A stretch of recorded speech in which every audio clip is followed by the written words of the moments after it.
we are. Good to be in. Mike Seigel here. Ken Klukowski is with us. We appreciate his taking the time.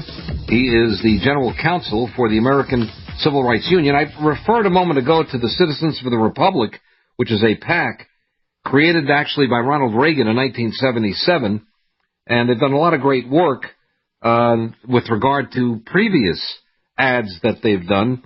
But this ad highlights the problem, Mr. Klukowski, and I wonder, with the level of what I consider to be violence increasing, and yes, Brooke Baldwin, you journalistic lightweight, it is a mob.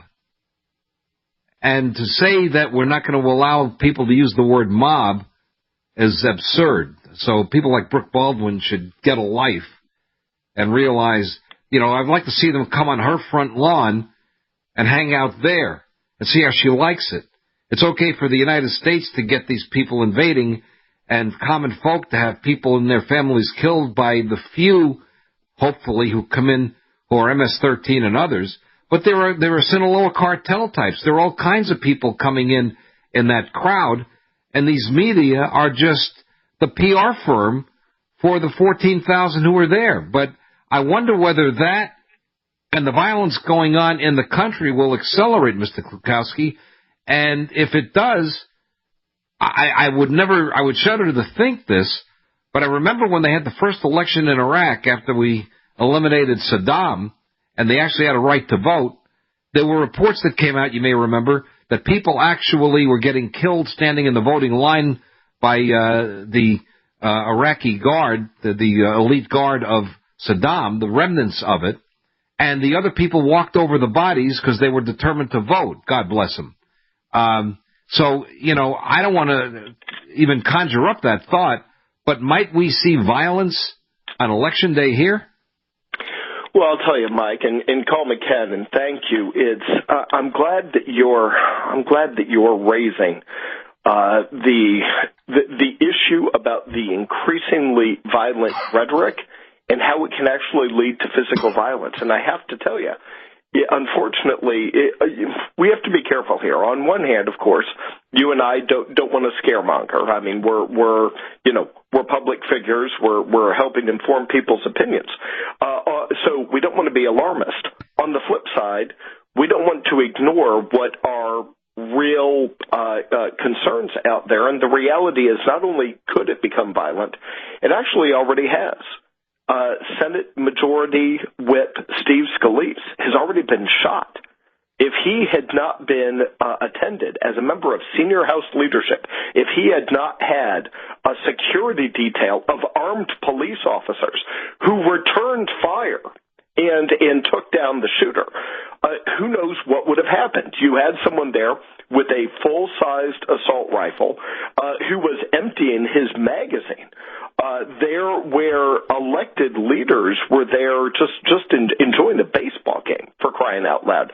And so, unfortunately, we already have one instance of documented violence that we know from subsequent investigation had political motivations, that it was intended to assassinate political leaders with the purpose of impacting public policy. So a form of domestic terrorism, for crying out loud.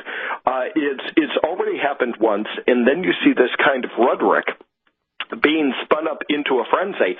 And I have to tell you, when you have senior elected officials who legitimize getting in people's faces, when you have people who applaud chasing the White House press secretary out of a restaurant, or confronting Senator Ted Cruz, one of the great constitutional conservatives in national government, up for re-election right now in Texas, swarming Senator Cruz and his wife in a restaurant, compelling them to leave.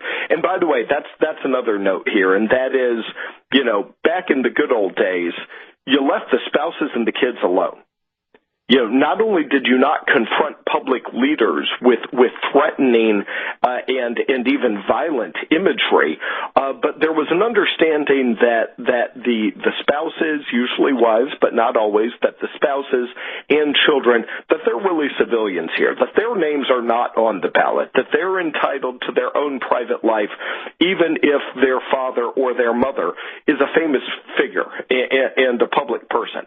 But we're seeing them going after families, harassing them. We're seeing that the Secretary of Homeland Security can't even go to a Mexican restaurant without being heckled. And I'm concerned that this has taken us to a difficult place as a country, and I hope it gets better, but I fear it's going to get worse before it gets better. And I think the American people are seeing not just the intolerance, Mike, but the militance and the ferocity, the just flat out nastiness that you're seeing against people in public life on the right with whom they disagree, and celebrating it. I mean, they're egging each other on this, and I think we're back in the 1968 situation where there is a silent majority of Americans who are just enraged at this kind of horrible conduct, and that they increasingly are coming to understand that the way to put a stop to it